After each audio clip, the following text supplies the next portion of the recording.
প্ৰথম শ্ৰেণীৰ গণিত বিষয়ৰ দ্বিতীয়টো পাঠ 1 পৰা 9 লৈ সংখ্যাৰ ধাৰণা এই পাঠৰ দ্বিতীয় খণ্ডটোলৈ তোমালোকক স্বাগতম জনাইছো। আশা কৰিছো তোমালোকে প্ৰথম ভিডিঅটো চাইছা। এতিয়া আমি প্ৰথম ভিডিঅত যিখিনি বাকি থাকি গৈছে সেই দিশখিনি আলোচনা কৰিম। তোমালোকে মনোযোগেৰে চাই যাবা। খালি ঠাইত সংখ্যা লিখা। ইয়াত 1 2 এই ঘৰবিলাক খালি আছে। 1ৰ পিছত 2, 2ৰ পিছত কি হ'ব 3 হ'ব, 3ৰ পিছত 4, 4ৰ পিছত 5 আৰু এইটো 6 আছে। তাৰপিছত আহিলে 2 3, 3ৰ পিছত 4, 4ৰ পিছত যদি 3ৰ পিছত 4 হ'লে 4ৰ পিছত 5 হ'ব, 5ৰ পিছত 6 হ'ব। ইয়াত 3 আছে, 3ৰ পিছত 4 হ'লে 4ৰ পিছত কি হ'ব 5 হ'ব, 5ৰ পিছত 6 হ'ব, 6ৰ পিছত 7 হ'ব, 7ৰ পিছত ইয়াত 8 লিখা আছে। তাৰ তলৰটোত ইয়াত 1 আছে। 1ৰ পিছত যদি আমি ইয়াত 1 2 3 4 চাৰিটা ঘৰ খালি আছে, গতিকে আমি যদি ইয়াত 1 আছে, ইয়াত যদি 2 3 4 5 হ'লে এইটো 6 হ'ব। ঠিক আছে, তেতিয়াহ'লে 1ৰ পিছতে আমি কি লিখিম 2, 2ৰ পিছত 3, 3ৰ পিছত 4, 4ৰ পিছত 5 আৰু এইটো 6। 4 5, 4ৰ পিছত যদি 5 হয় 5ৰ পিছত 6 হ'ব, 6ৰ পিছত 7, 7ৰ পিছত 8, 8ৰ পিছত 9। এনেকৈ তোমালোকে লিখি যাবা। পাছৰ সংখ্যাটো লিখা। ইয়াত 2 আছে, 2ৰ পাছৰ সংখ্যাটো 3। ইয়াত 4 আছে, 4ৰ পাছৰ সংখ্যাটো কি হ'ব 4ৰ পাছৰ সংখ্যা হ'ব 5। ইয়াত আছে 7, 7ৰ পাছৰ সংখ্যাটো পাছৰ সংখ্যাটো হ'ব 8। এইটো 3, 3ৰ পাছৰ সংখ্যা 4, 6, 6ৰ পাছৰ সংখ্যা 7, 8, 8ৰ পাছৰ সংখ্যা 9। এনেকৈ তোমালোকে লিখি যাবলৈ চেষ্টা কৰিবা। ইয়াত আমি আগৰ সংখ্যাটো লিখা, অৰ্থাৎ ইয়াত যিটো সংখ্যা লিখা আছে ইয়াত তাৰ ঠিক আগত কি হ'ব সেই সংখ্যাটো লিখিব লাগে। এইটো 2ৰ আগত যদি 1 হয় অৰ্থাৎ 1 কম, গতিকে 5ৰ আগত কি হ'ব 4, 7ৰ আগত 6, 4ৰ আগত 3, 6ৰ আগত 5, 9ৰ আগত 8। অৰ্থাৎ আগত মানে ঠিক আগত। আমি 1 2 পঢ়ি যাওঁতে যিটো সংখ্যা আগতে পাওঁ, ইয়াত লিখা সংখ্যাটোকে যিটো আগত পাওঁ সেইটোকে আমি ইয়াত লিখিব লাগে। ইয়াত আমি 2 লৈকে পঢ়িলে 1 2, আৰু যদি আমি 5 লৈকে পঢ়োঁ তেতিয়া 1 2 3 4 আগত থাকিব, তাৰপিছতে 5 থাকিব। তেনেকৈ 5ৰ পিছত 6, তাৰপিছতে 7 হ'ব, অৰ্থাৎ 7ৰ আগত 6। এনেকৈ আমি আগৰ সংখ্যাটো লিখিব লাগে। এতিয়া মাজৰ সংখ্যাটো লিখা। 1 আৰু 3ৰ মাজৰ সংখ্যাটো হৈছে 2। এতিয়া মাজৰ মানে এইটোতকৈ আগত এইটোতকৈ পাছত কি সংখ্যা হ'ব 5ৰ পাছত 6 হ'ব, 7ৰ আগত 6, গতিকে আমি ইয়াত 6 লিখিব লাগিব। 2ৰ পিছত 3, 4ৰ আগত 3, গতিকে ইয়াত 3 হ'ব। 4ৰ পিছত 5, 6ৰ আগতো 5, গতিকে এইটো 5 হ'ব।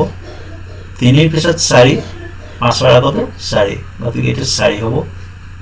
7ৰ পিছত 8 আৰু 9ৰ আগত 8, গতিকে মাজৰ সংখ্যাটো এইটো 8 হ'ব লাগে। এইটো ভুল হৈ আছে, তোমালোকে এইটো 8 কৰি ল'বা।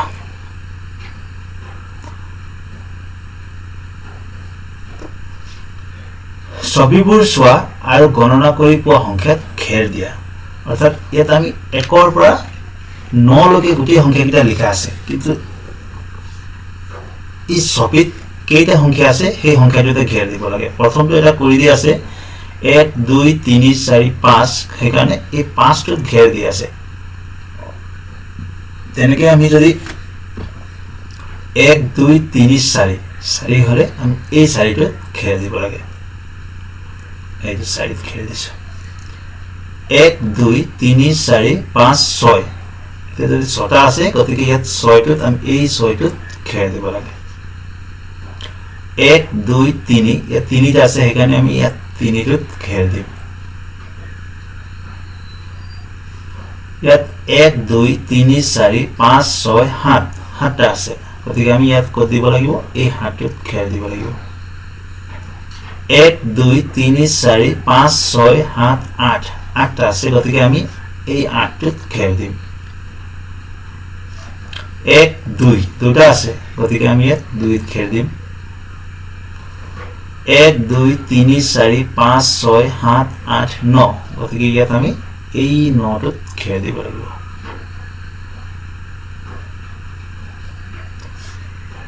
ছবিবোৰ গণনা কৰি সংখ্যা লিখা আৰু য'ত বেছি আছে তাত ঘেৰ দিয়া ইয়াত এটা 6টা আছে ইয়াত 4টা আছে 4তকৈ 6টো বেছি সেইকাৰণে এই 6টোত ঘেৰ দিয়া আছে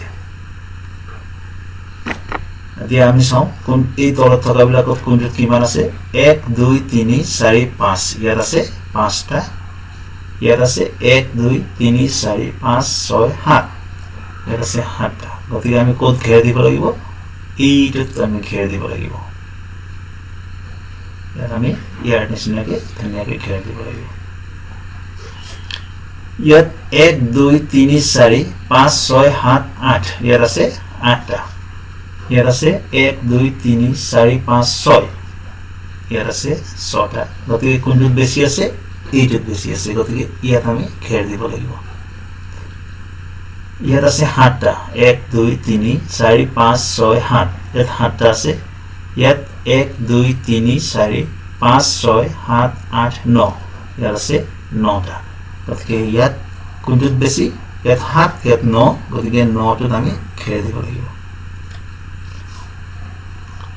ছবিবোৰ গণনা কৰি সংখ্যা লিখা আৰু য'ত কম আছে তাত ঘেৰ দিয়া আমি আগতে বেছিটোত ঘেৰ দিছিলোঁ এইবাৰ আমি কমখিনিত ঘেৰ দিম ইয়াত আমাক কম সংখ্যাটোত ঘেৰ দিবলৈ কৈছে ইয়াত 6টা আছে ইয়াত 5টা আছে 6তকৈ 5টো কম সেইকাৰণে 5টা থকাটোত আমি ঘেৰ দিছোঁ ইয়াত হিচাপ কৰি চাওঁ 1 2 3 4 5 6 7 ইয়াত আছে 7টা ইয়াত 1 2 3 4 5 6 7 8 9টা ইয়াত আছে 9টা গতিকে কোনটোত কম এই 7টাটো কম আমি ইয়াত ঘেৰ দিব লাগে ইয়াত গণনা কৰি চাওঁ 1 2 3 4 5 6 ইয়াত আছে 6টা এইটো 6 হ'ব লাগিছিল এইটো 5 হৈ আছে তোমালোকে এইটো শুদ্ধ কৰি ল'বা 1 2 3 4 5 6 7 ইয়াত আছে 7টা গতিকে এইটো কম এই কমটোত আমি ঘেৰ দিব লাগে ইয়াত আছে 7টা 1 2 3 4 5 6 7 আৰু ইয়াত 1 2 3 4 5 ইয়াত আছে 5টা গতিকে ক'ত কম এইটো কম আমি ইয়াতে ঘেৰ দিম ডাঙৰ সংখ্যাটোত ঘেৰ দিয়া ইয়াত ছবি নাই ইয়াত অকল সংখ্যা আছে যিটো ডাঙৰ সেইটোত আমি ঘেৰ দিব লাগে ইয়াত 6 আৰু 7 এই 7টো ডাঙৰ সেইকাৰণে ইয়াত ঘেৰ দিয়া আছে ইয়াত 5 3 8 এই তিনিটাৰ ভিতৰত এই 8টো ডাঙৰ সেইকাৰণে ইয়াত ঘেৰ দিয়া আছে ইয়াত আমি চাওঁ 4 আৰু এইটো 6 4টোতকৈ 6টো ডাঙৰ গতিকে আমি ইয়াত ঘেৰ দিব লাগিব এইটো 6 হ'ব লাগিছে তোমালোকে এইটো শুদ্ধ কৰি ল'বা 1 2 4 এইটো 7 এইটো 5 কোনটো ডাঙৰ এই 7টো ডাঙৰ গতিকে আমি 7টোত ঘেৰ দিব লাগে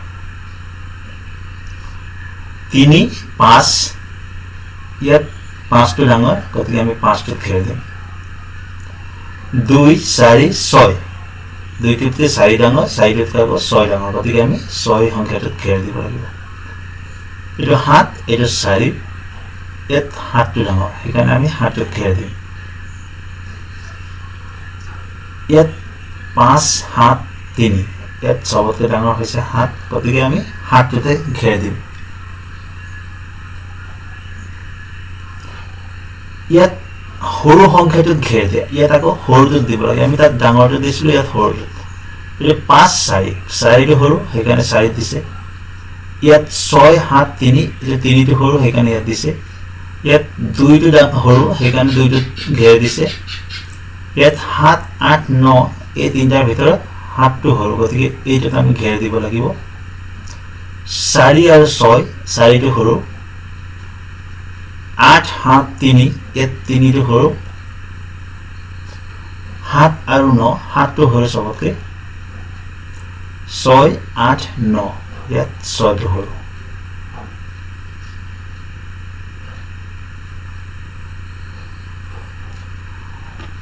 ছাত্ৰ ছাত্ৰীসকল আমাৰ এই দ্বিতীয়টো পাঠৰ 1ৰ পৰা 9 লৈ সংখ্যাৰ ধাৰণা এই পাঠটোৰ দ্বিতীয় খণ্ডটো আমি ইমানতে সামৰণি মাৰিছোঁ। আমি এই পাঠটোত শিকিবলগীয়া বিষয়সমূহ এইকেইটা আছিল।